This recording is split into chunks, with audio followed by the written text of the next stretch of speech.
I had such a great college career. I was one of the top tight ends in the country. My senior year, we're playing the Wisconsin Badgers. I run a corner route, and as I plant my turn for the ball, Sammy, I hear popping all across my lower abdomen. Pop, pop, pop. Oh, no. So I went from being one of the highest drafted players in University of Minnesota history to not getting drafted at all. So embarrassing. Ben Utecht is a Super Bowl champion, award-nominated singer, and best-selling author. 5 concussions, couldn't play football anymore. Walk me through what happened after that. I became a Post-it note person for the first time. I just was really struggling to hold on to this. How did that change your mindset in the business world? Honestly, by inspiring how powerful hope is. The power of hope is what drives you to keep going. You became the American Academy of Neurology's national spokesperson. You took one of the worst things that's happened to you and you turned it into your greatest purpose. How did you do that? Wow, what a way to start. Everything that I am doing today is because of the answer to that question.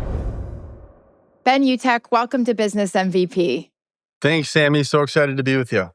Ben, you were a 4-year starter, team captain, first team all Big Ten tight end at the University of Minnesota, Division I football, and you still went undrafted. So Tony Dungy signed you as a free agent, and 3 years later, you were catching passes in the Super Bowl. Take me back to that call from Dungy. What did that moment mean to you, and what did it teach you about the people who believe in you before the world does? Wow, what a way to start. What a way to That's awesome, Sammy. Sorry. No, perfect, because everything that I am doing today around building championship culture is because of the answer to that question, right? Because I came in contact with one of the greatest coaches in NFL history, who was the first to win a Super Bowl built on the power of servant leadership. Yep. His belief was that if you build better men, you get better football players. Mm-hmm. He taught me that culture doesn't have to be subjective. Culture can be an objective plan, right? That you'll always have a culture by design or default. You always will, because it comes out of the beliefs and behaviors of the community. So you're always going to have one. Why not design it? I love that. Approach it the same way you build a game plan strategy around winning a world championship. And that's what I stepped into. But it only came through this profound miracle. Like, I got to experience what Tony Dungy built before I ever stepped into the NFL. I had such a great college career. I was one of the top tight ends in the country. I was up for the Mackey Award, which is the nation's top tight end award. And my senior year, we're playing the Wisconsin Badgers two-thirds of the way through the season. This is our rival, the biggest rival, oldest rival in college football history. And I run a corner route, which is 12 yards straight up the field, 45-degree angle to the end zone. And as I plant my turn for the ball, Sammy, I hear popping all across my lower abdomen. Pop, pop, pop. Oh, no. And all of a sudden, my legs stop working, and I crumble to the turf. And what ended up happening was I ended up tearing the abdominal muscles from the pubic bone on both sides. It was a horrible injury. So I went from being a potential first-round draft pick, supposed to be one of the highest drafted players in University of Minnesota history, to not getting drafted at all. Right. So embarrassing, right? So hard to describe what that felt like. Driving up to my agent's office with my dad after the draft, holding back tears, thinking this whole thing is over. Like, I put all my eggs in baskets, and I'm like, what am I going to do? And 2 months before that, I had a chance to speak at an alumni event at the University of Minnesota. And guess who I get to be the opening speaker for? Tony Dungy. I love this. Because Tony Dungy was a quarterback for the Minnesota Gophers back in the day. And so I get up in front of 700 people, and Coach Dungy's sitting right in front of me. And I say, hey, Coach, if you really care about being a Gopher, you're going to draft me in the upcoming draft. And everybody laughed and got a kick out of it. And he was gracious enough to respond. He came up to the podium and he said, Ben, look, we know how talented you are. We'd love to have you, but we drafted a first-round tight end last year. So we're not going to be tight ends this year. And then the craziest thing happened, Sammy. He stepped away from the mic and he put his hand on his chin like he was being downloaded something. Back to the podium, and he said, okay, I'm going to make a promise to you in front of all these people. If for some reason you slip through the cracks, if for some reason you don't get drafted, I promise I'll be the first person to call. And everybody cheered, and it went in one ear and out the other for me because I was still supposed to go as a high draft pick. I went undrafted. I'm walking into my agent's office 2 months later. All that's left is the free agent market, the leftovers. Rarely do they make a team. 5 seconds after the free agent market opens, the phone rings in the middle of my agent's desk. And who do you think it was? Tony. Tony Yeah. Dungy was the first person to call. And he said, Ben, we want you to be, we know how talented you are. We've dealt with this injury. We're going to send you to the top surgeon in the country. We don't even want you to think about playing the first year, and we'll pay you as though you're a playing rookie. Wow. So here's $250,000 to rest. Wow. And on top of that, we'll give you a little signing bonus just so you know that we are serious, that we care. And the miracle in that is the next year, I end up starting the first game. I kick off against Ray Lewis and the Baltimore Ravens, have the game, score a touchdown, and then I remained a starter in the NFL for the rest of my career. The only reason I have that Super Bowl ring is because of one man practicing a chosen belief system by design to pour in every player that comes in contact with the. It's wild. It's crazy. So that's my miracle story in the NFL. Yeah, that is amazing. That's really amazing. And I love that even with that opportunity, you still capitalized on it, right? You still had to show up and play and scored the touchdown, right? So I love that you rose to the occasion and, didn't take it for granted. It's pretty amazing. So is this true that your first NFL play, you caught a pass from Peyton Manning? Obviously, you're on the Colts, and you scored over Deion Sanders? Well, yeah. So that's, that's like. So walk me through that, right? Like walk me through that. Walk me through your football career in the sense that what competing at that level built in you at that point? Oh, gosh. The list of beliefs and values that were developed in that period of time, are the list is so long. I would say resilience, endurance, perseverance, faith, right? All of these human qualities that we all share are really being tested, to the highest level. And so, we get to that first game, and the tight end that they drafted but the year before me, he is now going down with an injury. And so I get to start Sunday night kickoff against Ray Lewis and the Baltimore Ravens. So third quarter rolls around. Peyton sees me open on a seam pattern straight down the middle of the field because the safety had messed up the coverage. So he sees me, hits me back shoulder. I turn, and that safety recovers. He's standing right on the goal line. And I knew I had a decision to make, and it was going to hurt. But I was going to barrel through that safety to score that touchdown. And so as I run through this safety, put him on his back to score this touchdown, I'm getting off the ground, and I look, and it's Deion Sanders. Oh my goodness! Come out of retirement for a couple of years with the. I remember that. Yep, I remember that. Well, my very first touchdown was from one of the greatest quarterbacks in the history of football, and I got to score on arguably the greatest defensive back in the history of football. Right. And so, it's hard to put into words. I grew up in a small river town in Minnesota, and we would play in front of maybe 1,000 people at most on Friday. And here I am in the NFL playing in front of millions of people. A dream come true. Wild. Yeah, it's pretty cool. I love this. So talk to me about your biggest failure as an athlete, and then how did that shape how you handle failure in business? I'd probably choose a different word and say growth area. I wouldn't say that I had any failures as an athlete, but I do think that there were that going through each level revealed areas in my life that I really needed to develop and I really needed to grow in. I would say just being vulnerable, and I don't know if you've ever experienced this in the trajectory of your career, but fear of failure was always something that I really battled with. Mhm. because my whole life, just with my personality profile, I've cared deeply about what people think, right? I Mhm. don't want to let down my teammates. I don't want to let down my coaches.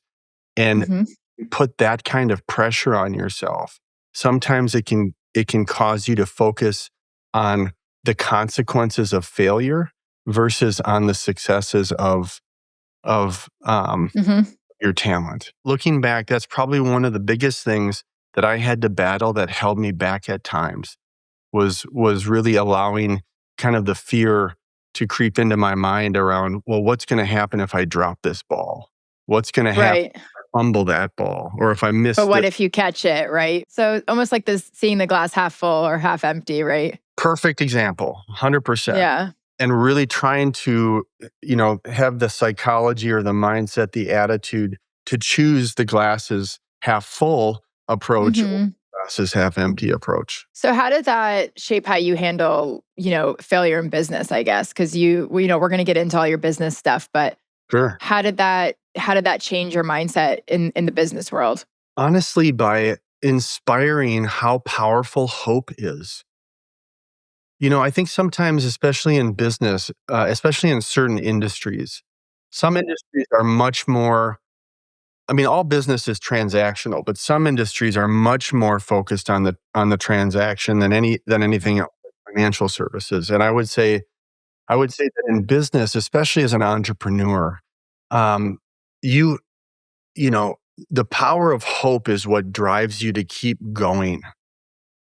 When you hit the valleys in entrepreneurialism, when you come to the moment where you're looking at your P&L sheet and you're seeing, gosh, I have 3 to 4 months of capital left. Right. How am I going to make this? How am I going to make this turn?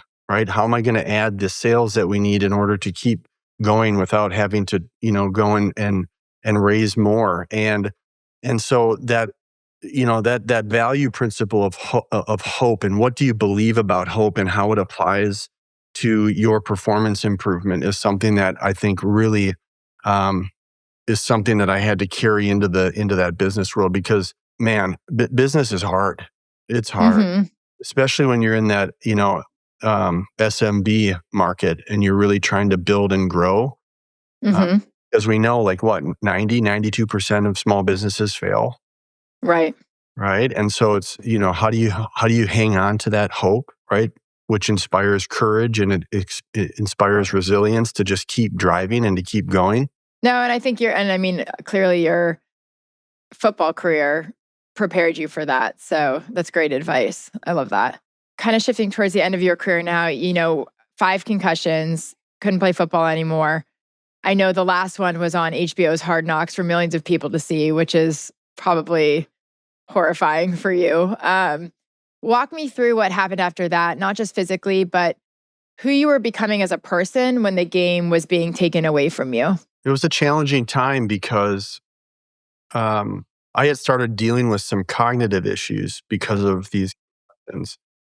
And especially my short and long term memory, there were just it's called executive functioning. What you're capable of remembering and retaining within the first 5 minutes um, was really challenging for me. I became a post-it note person for the first time, so everything had to be written down on post-it notes, and because I just was really struggling to hold on to this, and so that's ultimately what drove my wife and I to choose retirement.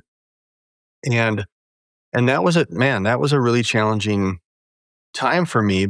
Um, but it also brought me into a whole world of philanthropy around brain health, and trying to inspire people to understand how important their mind and their memories are to their identity. Um, and it really set me on the trajectory of the rest of my career, which was to start using my voice to inspire people towards these new ideas around culture and how do you apply it how do you apply it to business. And so you know um, even though it was a really challenging time, I think it's kind of one of those situations where um, you know I felt like God was going to use that moment to now begin to open the doors and set me on the path that I was supposed to be on. from the beginning. Yeah. So, I mean, for those listening, you became the American Academy of Neurology's national spokesperson, and you've testified before Congress. So, I think you just told me, but basically, you took one of the worst things that's happened to you, basically, right? Like concussions, not being able to play the game anymore, and you turned it into your greatest purpose. How did you do that? Was that just Hmm. I'm going to channel all of this energy that I had for football, and now I have a different purpose. Like, how do you do that? Man, what a great question. I was really blessed to grow up in a family of faith. My dad's been a pastor for 50 years. And so we've spent a lot of time as a family talking a lot about identity and purpose. And I would tell you that, one of the things he really inspired me to believe in is that the hardest metals are forged out of the hottest fires, and to look at suffering and to look at pain through a developmental lens, that every moment that we go through, whether it's filled with joy and happiness or pain and suffering, is an opportunity to learn something about yourself, to understand something more deeply about yourself so that you can grow and apply, what you've learned to reach your greatest potential. And so that was really how I always tried to approach going through trials of many kinds, because I really believe that the testing of my human condition could actually lead to a better version of myself. Not that I always did it perfectly, right? It's hard when you're going through difficult times, but I would say that mindset is ultimately what helped me step back and just embrace the experience that I was going through, and discover how I could use that to improve my life, my family's life, and the people that I come in contact with. And that's what happened around brain health. And the American Academy of Neurology, opportunities like partnering with the NFL Players Association and speaking in Congress. I don't know if you saw the music video "You Will Always Be My Girls," but I wrote this powerful song and music video around my greatest fear of losing, my memory, losing Hmm. the relevance of the people I care most about. And that released right after the Congress opportunity, and it just went viral. And so, it's like I went through this really hard time, but there was a purpose behind it in order to go out into a community of people that were suffering with similar brain issues, and inspire them to have hope and to believe that through research and you know through funding we can find cures for brain disease. So there's always an opportunity to grow, right? And that's really important.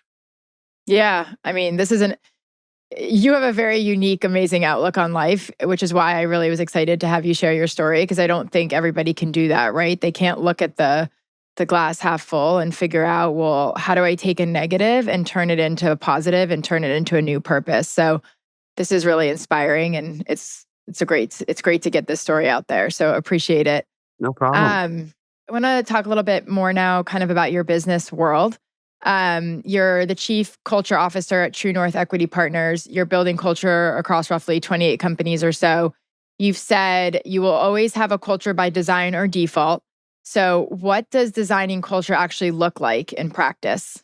Yeah, now that is the question, right? Because I feel like, you know, I've been in the culture movement for the last 16 years. And one of the things that I learned about business is the power of mentorship. And I'm sure you've had some profound mentors in your life Yeah.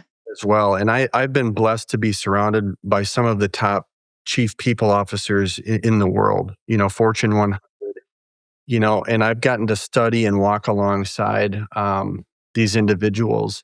And I've learned so many powerful things around um, being able to understand and look at culture through an objective, strategic, and systematic lens. We everybody talks about culture, but very few know what to do about it. And because they've looked at it through this lens of the soft skills. Well, this is all the relational fluff stuff that. And the reality is that it's the greatest foundational aspect to your business because it is completely focused on your most valuable asset, which is your people. And how do you inspire them and develop them towards the core beliefs and values of the organization? Mm-hmm. And you have to look at it through a strategic and systematic lens, that a belief system can actually be defined and it can be developed into a practicable system that can scale across the organization. That's the difference, right? It is really being able to take culture out of the ethereal subjective and bring it into an objective strategy lens that allows you to build practicable systems. And that's what we did in True North. I was with True North for 4 years. After the success of the book, really kind of took a step back, and I've been focusing on that speaking, building my own software platforms for culture. But across 28 companies, 9 different industries, we had to start by deeply defining culture. That was the first thing that I did. Most companies, as you know, Sammy, they hide their value principles on the about page on a website. And Right. once they do that, they're like, "Oh, we got it. We did our culture. We Right.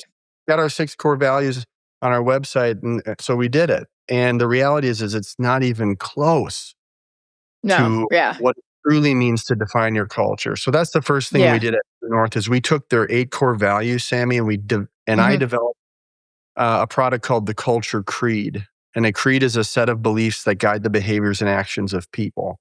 So we took 8 core values that were hidden on a website and turned it into a 32-page culture onboarding and educational training manual. Neat.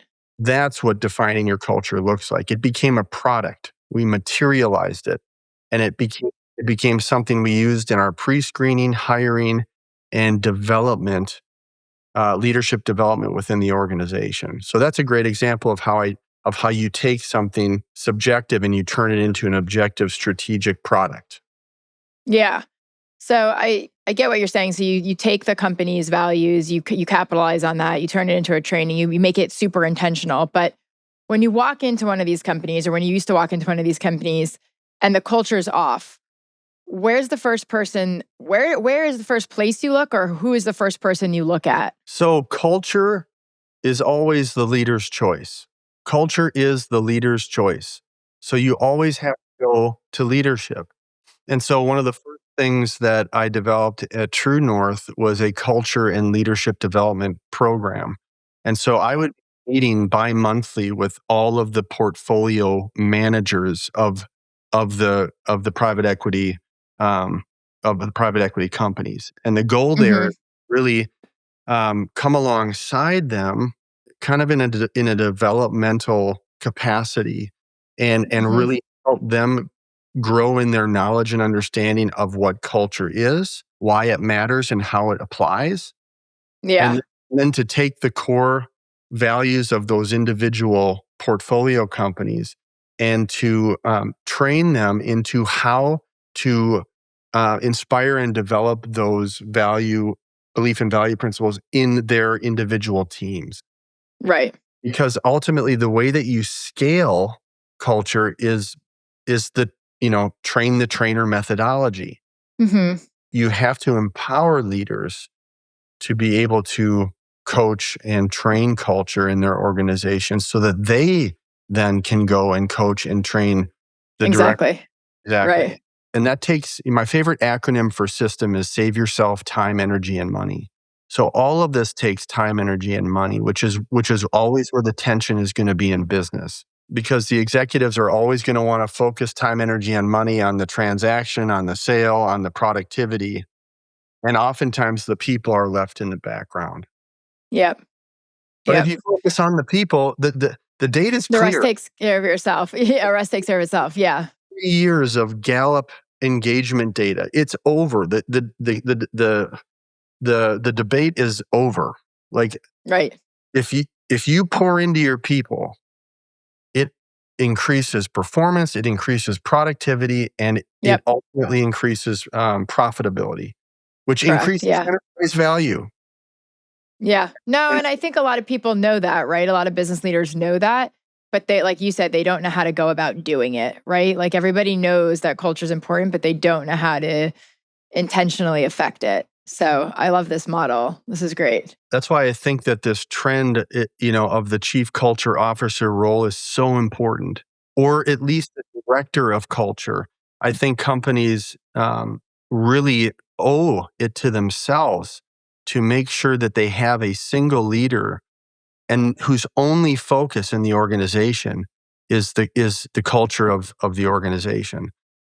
Because as you know, HR, especially in larger organizations, has so much on their plate. Right. That And becomes the afterthought. Yeah, 100%.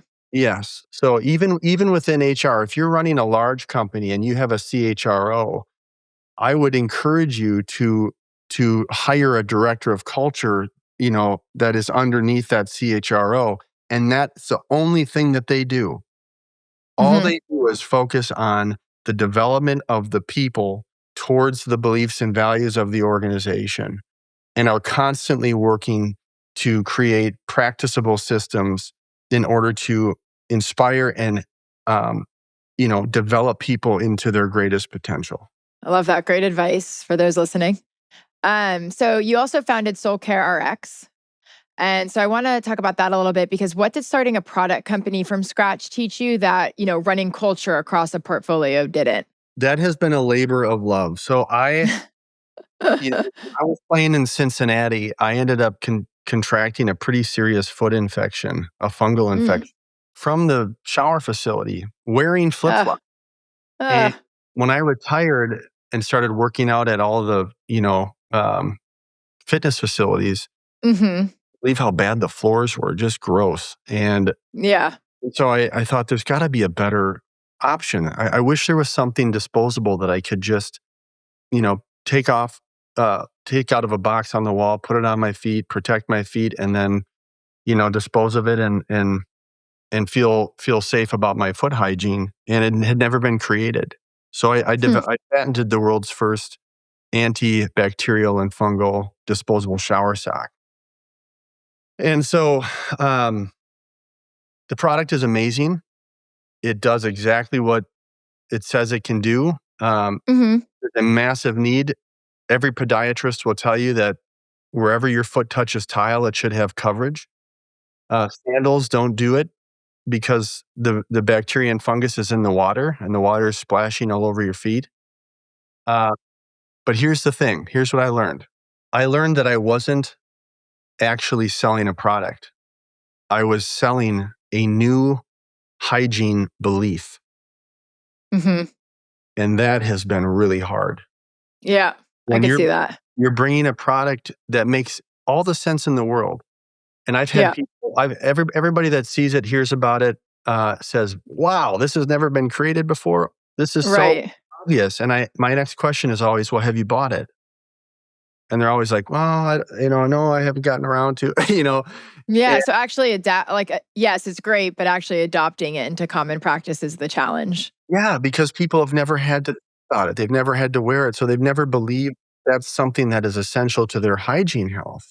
So I'm actually having to spend a lot of time, energy, and money on education and inspiring people to realize, wow, like I need to do more if I really want to care about protecting my foot hygiene. And so we're really working hard on that right now. And really focusing on some vertical markets where infection prevention is essential, like care hospitals, the diabetic industry is very important for them because they get foot ulcers, and so there's a lot of really there's a lot of communities that I think could really benefit from a product like Benefit. yeah. Yeah. I'm going to look into it for my boys.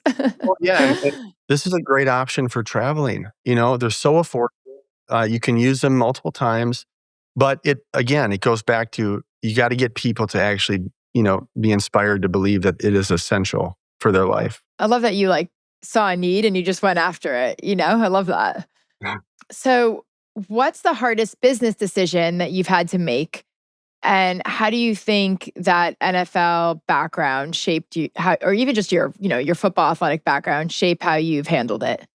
Well, I think the hardest decision is deciding to be an entrepreneur. The opportunity for me, especially now with what I've done with my career, to put myself into the market and step into an organizational, leadership capacity, would Hmm. be the safest. It probably would be the most comfortable. It would give my Right. it'd give my family more stability. But there's always been a spirit within me that loves to create. Whether it be in music or speaking, on the football field, and I couldn't extinguish that, and so I had to make that tough decision of, okay, do I step into an entrepreneurial marketplace where the chances of success are so small, or do I step into a leadership role where there's more safety and security? And so I would say that playing in the NFL, so much of that is about being able to being able to um, overcome and endure, and being able to take risks. Like when you're Hmm. on the field, there's a lot of risks that you're taking in order to be successful. Hmm. So carrying that confidence into, my business career has been, exceptionally helpful. Yeah, I'm glad you acknowledge that because I think for a lot of people, they have ideas, but they just don't have the risk tolerance, right? Or it's like what you said, they're worried about not having the stability for their families, whether it's going to a startup, whether it's being an entrepreneur. So sometimes you just have to say, like, I can't let this go. I'm going to take the risk, right? And it's knowing when to figure out if that's going to pay off or not, right? And when True. to keep True. it going or not keep it going, right? For a lot of people, Yeah, just and because funds aren't unlimited, right? well, and So, here's another thing that I've really dealt with recently.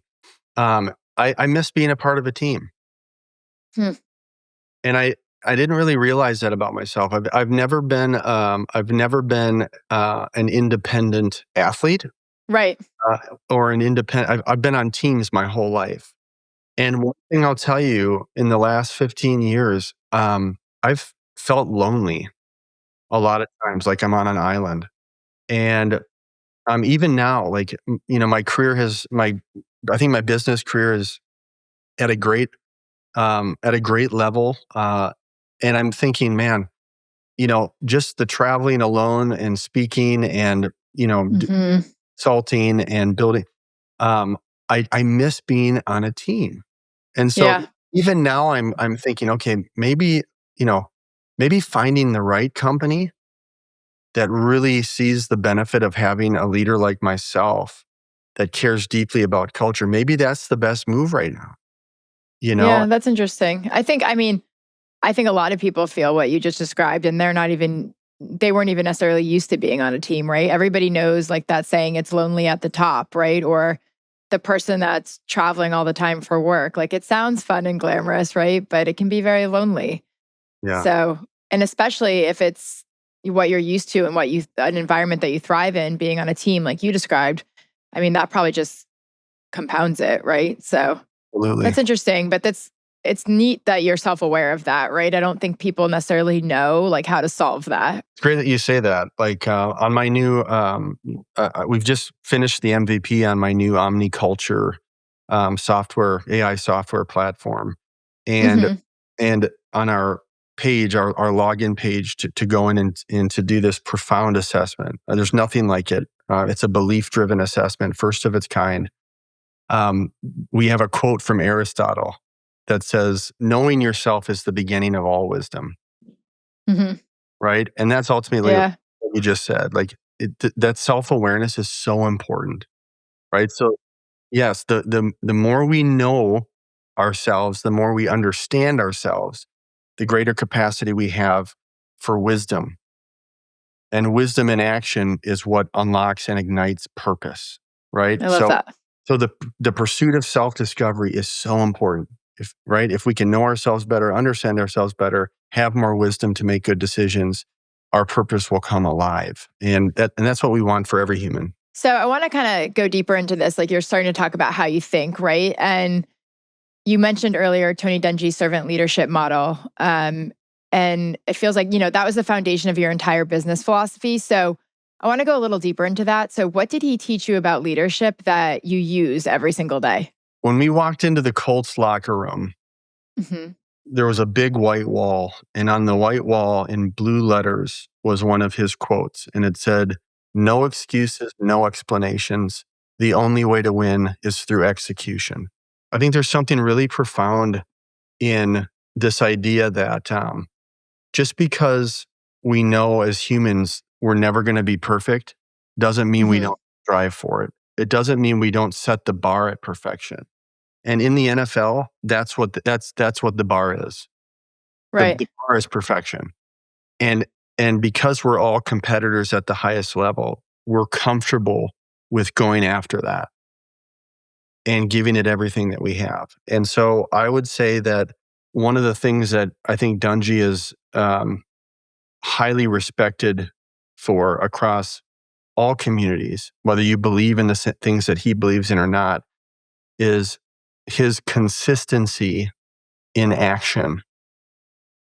He is exactly who he says he is, and he does exactly who he says he is, right? And it doesn't change. And he's so consistent with it. And that is dependability and that is reliability.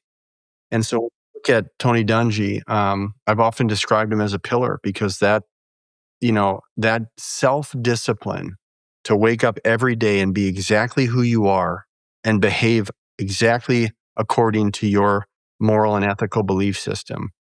And if you can do that consistently, you create such a strong foundation on rock to build Yeah. and to lead people. And that is what I've taken into what I'm doing today in leadership. Great advice. So for the entrepreneurs listening who are in a tough season right now, how do you keep going when the thing you built your identity around is taken from you? So I know you talked about this a little bit, but a lot of entrepreneurs, they have focused on one thing, right? And maybe that one thing didn't succeed, or, their persona was built around, like the football thing, right? That was who you are. So how do you keep going when, that doesn't succeed, or that's taken from you, or there's a massive shift? Yeah, it kind of goes back to the power of why. If you're a Simon Hmm. fan, right? Why is really important. It's where the psychology exists, within our personalities. That's where you really find the heart of what you believe your purpose is and your calling is. And that's paramount, right? Because that's ultimately going to guide you. And if it's money, it's not going to work. I just would encourage entrepreneurs that are either struggling, to make their current businesses work, or, one has failed and now they're deciding what to do next. Pause, take a deep breath, and always come back to the foundation of your beliefs and identify out of those intrinsic beliefs, what is the purpose for you doing what you're doing? Why? Why does it matter? And identify that reason, identify that bigger purpose that's outside of yourself, that's driving you towards transformation, and let that inspire you, to launch your new idea or to push through the barriers that you may be facing. I love that, because it's like, it's not about you, right? It's about like, what's the impact or what's your why? And that'll just keep you moving towards that North Star. One of the things that I learned from my mentor, Dr. Kent Myers, who's PhD in leadership from Harvard, and he was kind of the culture architect of United Health Group for a number of years. So how do you do culture for 600,000 people? I mean, imagine Right. doing that. But one of the things that he taught me was culture can never be a program. It has to be a movement. And a movement is defined as a singular or community belief turned into action. That's the ultimate key, I think, to doing anything well in business. You can, but it's not sustainable. You have to drive performance, productivity, and profitability out of inspiring people to Hmm. commit, to devote, and give everything they have towards the goal. Yeah. You can get people to believe in what you believe. Forget about it. It's over. There's your movement. Let's go. It's really buying into it, right? It's becoming your belief and a habit and the way of life. It's a lifestyle rather than just I'm doing this to do this, right? Well, yeah, and in business, and I don't know if you've ever heard this, but when executive leaders just put a program on their people and say, Mhm. "Hey guys, we created this program. This is what you have to do. Go be obedient and do this. Otherwise, there's consequences."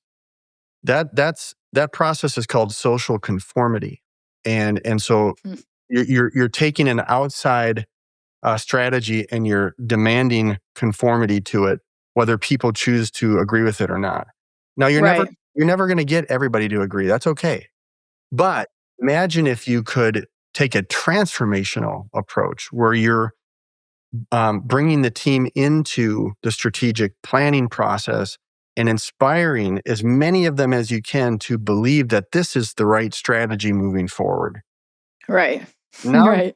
yeah, now you've just created this team movement that's actually going to do a better job of propelling the strategy forward. So, what habit or principle from your athletic career do you think every entrepreneur, athlete or not, should adopt immediately? So there's actually two that come to mind. Okay. I Well, would say we can have two. I would I would say the first is never ever give up. Hmm. Never ever give up. This is something in sports that just is ingrained into every athlete, right? Never give up. You get knocked down, you get right back up and you keep going and you keep going, right? Because hard work develops integrity, it develops character, it develops perseverance, right? These are all profound qualities, right? So never give up. The second would be never ever stop improving Hmm. because there's always somebody behind you that wants your job. Yep. That was a belief that my dad ingrained into me as a young kid. Ben, never ever stop improving because every year the college is going to bring in another tight end. Every year the NFL is going to bring in another tight end. There's always be someone with talent that wants your position. And it's just true in business. Like we need to have a culture of curiosity and learning and innovation that is constantly, driving us towards self-improvement. I talk about this a lot. Like, you have to be learning based, you have to lean into AI, different things, or you're just going to get passed up, right? And the way even just with the way the economy is, there, like you said, there's always somebody else that wants your job that might even do it for less, right? So you always have to be learning and growing and staying curious, as you said, or you're not going to evolve, right? And you're going to get passed up. So I think that's great advice. Yeah, especially now with AI. AI is going to change. 100%. Yeah. But here's the cool thing. AI cannot believe. AI will never have a soul. AI is a program. Here's the reality. The reality is that the intelligence debate is over. Like AI is now going to, be the most intelligent system that we've ever seen in the world. Hmm. So what's going to happen is culture and people are going to become more important than ever because AI can win the debate on what they can bring the knowledge.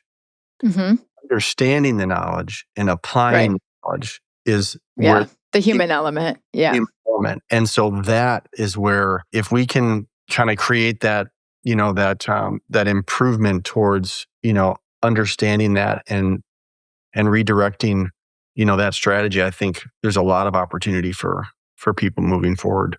Yeah, I agree. And, like you're just saying, don't fear it. You got to lean into it.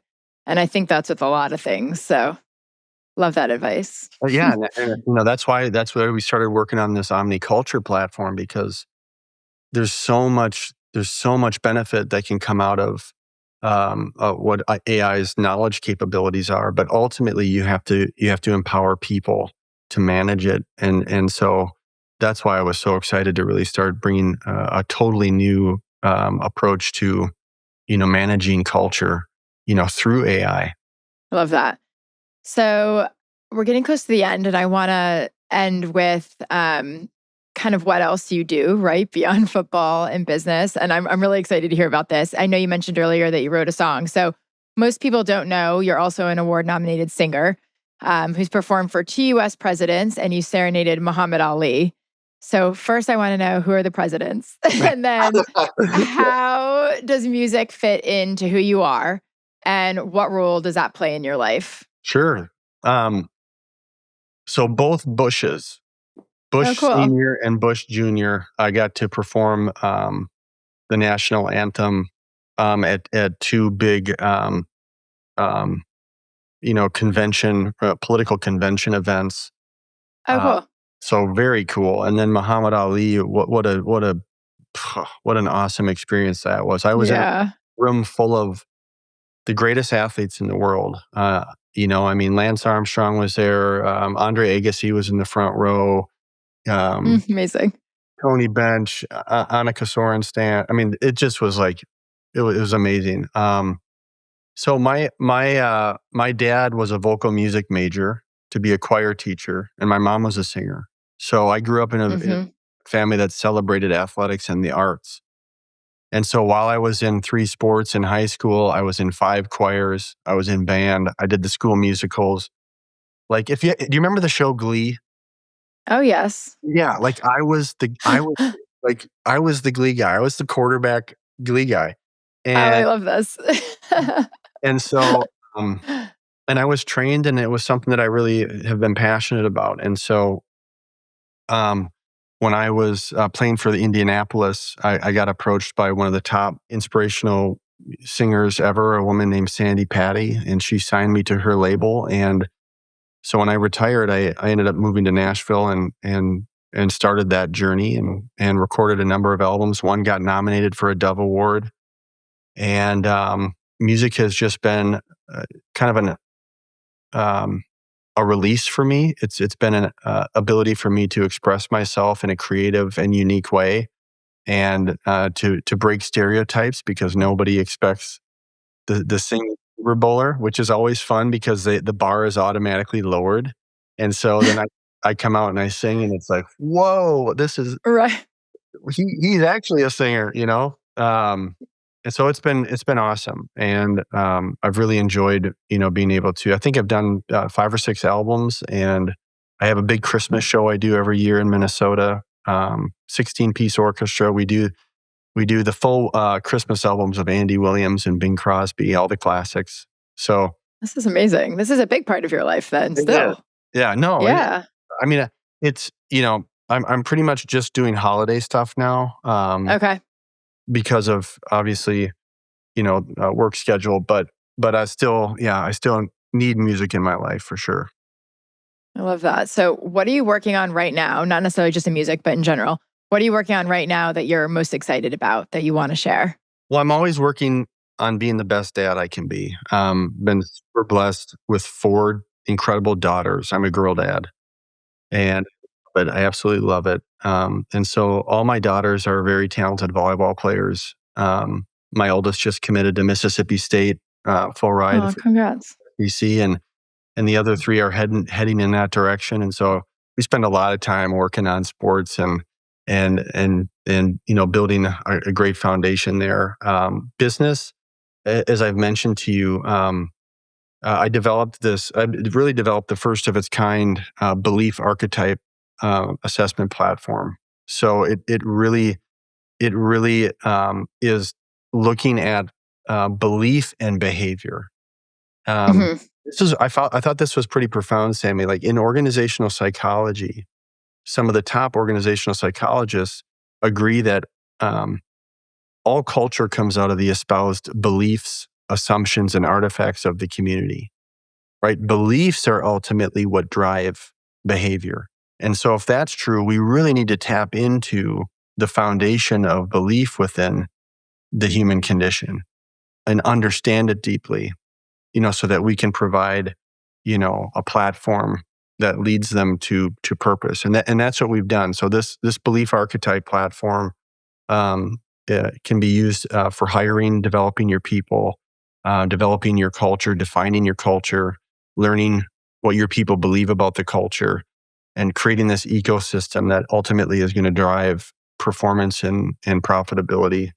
So we're really excited about that. Yeah, that's amazing. I'm definitely going to check it out. Love I'll that. send you a link. Yeah, it's Yeah, a fascinating experience. I love that. So I just want to close with what does it mean to you to be a business MVP? I think it's within the abbreviation of MVP, most valuable in sports, most valuable player, right? In business, most Mhm. person. So you think about that and you connect it to culture. Like everything that I do is designed towards unlocking purpose in people. And I think that that's just so important. So to be an MVP in business is to build a culture whose legacy is focused on the improvement and success of its people. And I think it's a big question for people to ask. Like, do you believe in legacy? Do you want a legacy? Right? Because Mhm. team member that you have in your organization is a storyteller of your culture. What kind of story do you want them to tell? Yeah. You want to be that CEO who retires and, you're out to eat one night and all of a sudden you get a tap on your shoulder and it's a former employee who said, "Hey, I just want to thank you because you changed my life. Because of your leadership, because of the way that you handled business, it really set me on a path, to do the same thing. And I just wanted to thank you." You want that story? That's the story that I want.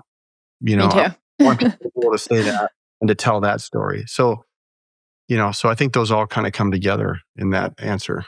I love that because then I think it keeps people focused too on what you said, like the impact, the why, all the things, right? If you can just put it into perspective in terms of thinking about your legacy, everything else sort of falls into place. And that's what the Champions Creed is all about. Like what I think what's disruptive about this book in culture is that it's all about how are you transforming your culture and your people through the foundation of belief. And the book is written in a way to inspire, teach, and coach. So every chapter is inspirational. It has stories that apply.